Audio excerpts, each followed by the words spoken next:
मेरी रंगत से ज़्यादा मेरे बाल खूबसूरत थे।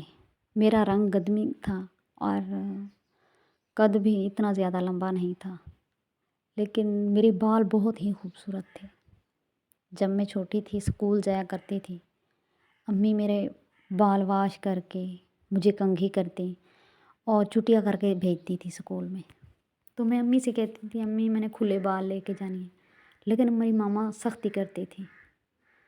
जब मैं कॉलेज जाने लगी तो सब लड़कियों की और लड़कों की नज़र मुझ पे होती थी कि इसके बाल कितने खूबसूरत हैं, और हर जगह मेरी पहचान मेरे बालों की वजह से थी। खूबसूरत बालों वाली, घने बालों वाली और लंबे बालों वाली।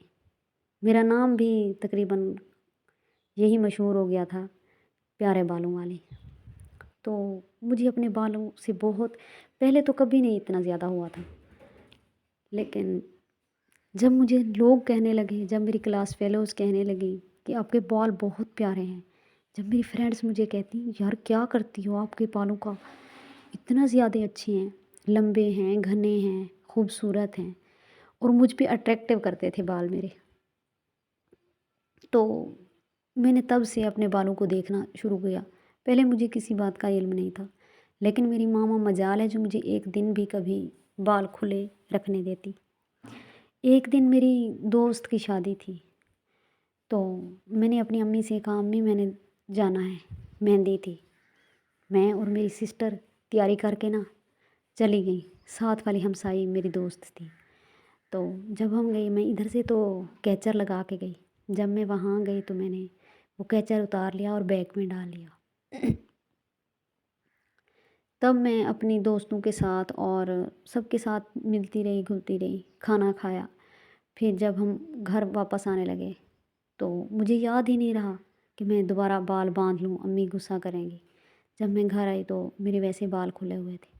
अम्मी ने मुझ पे इतना गुस्सा किया, अम्मी का गुस्सा मुझे ऐसे लग रहा था जैसे आज खा जाएंगी अम्मी। तो मुझे बहुत खुद पे इतना गुस्सा आ रहा था कि क्यों मैंने बाल खोले थे, अगर खोल भी लिए थे तो अम्मी को दिखाने की क्या ज़रूरत थी, क्योंकि अम्मी तो मुझे मना करती थी। अम्मी कहती थी नज़र लग जाएगी, मेरी बेटी तुम नहीं जानती इस दुनिया को।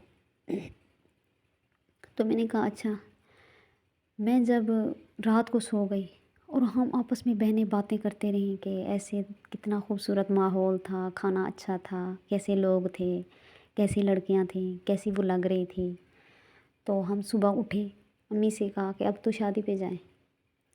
जब हम शादी के लिए तैयार होके गए तो वहाँ मुझे ऐसे महसूस होता था जैसे सबकी नज़र, पूरी बारात की, सारे बारातियों की नज़र सिर्फ मुझ पे है। पता नहीं मुझे ऐसे क्यों महसूस हो रहा था, और वो मुझे ऐसे देख रहे हैं जैसे मैं दुनिया की खूबसूरत सिर्फ मैं ही हूँ और सबसे मुनफरिद हूँ। और सच तो ये है, लग भी मैं ही मुनफरिद रही थी। मैं बहुत ही खूबसूरत थी।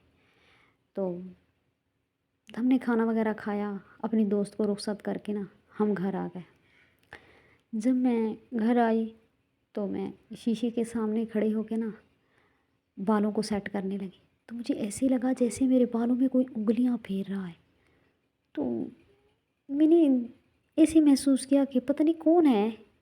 तो मैंने पीछे मुड़कर देखा तो मुझे कोई भी नज़र नहीं आया। मुझे ऐसे लगा जैसे मेरा वहम है, क्योंकि मेरा दिल करता था ना कोई मुझसे मोहब्बत करे, और मेरे बालों की वजह से मुझे खुद पे गुरूर भी होने लगा था थोड़ा थोड़ा। तो इस तरह तो मैं जब सो गई रात को तो मुझे ऐसे लगा जैसे किसी ने मेरे बालों में हाथ लगाए हैं और मेरे बालों को पीछे चारपाई के नीचे रख दिया है, जैसे लटके हुए होते हैं। तो मैं ना उठ के बैठ गई। मैंने पूछा आयला ऐसा क्या है, मेरे बालों में कोई हाथ लगा रहा है। तो उसने कहा यार आपका वहम है, आप ना बाल बांधो और सो जाओ। तो मुझे ना रात को कभी 12 बजे 2 बजे ऐसे लगता था जैसे कोई मेरे साथ आकर बैठ गया है और मेरे बालों की तारीफ़ कर रहा है और मेरी भी तारीफ़ कर रहा है। तो इस तरह मुझे वहम होने लगा था। ये तो सच है कि मुझे आसिब की नज़र लग गई थी, क्योंकि मेरी मामा सही कहती थी, बड़ी थी। मेरी मामा ने मुझे कहा था कभी बाल ना खोलना, और मैंने अब वो बाल खोले और मेरी हालत ये हो गई। फिर मैंने दम करवाया तो कुछ मेरी तबीयत बेहतर हुई। میں اپنے بالوں کی وجہ سے ہی پہچانی جاتی ہوں۔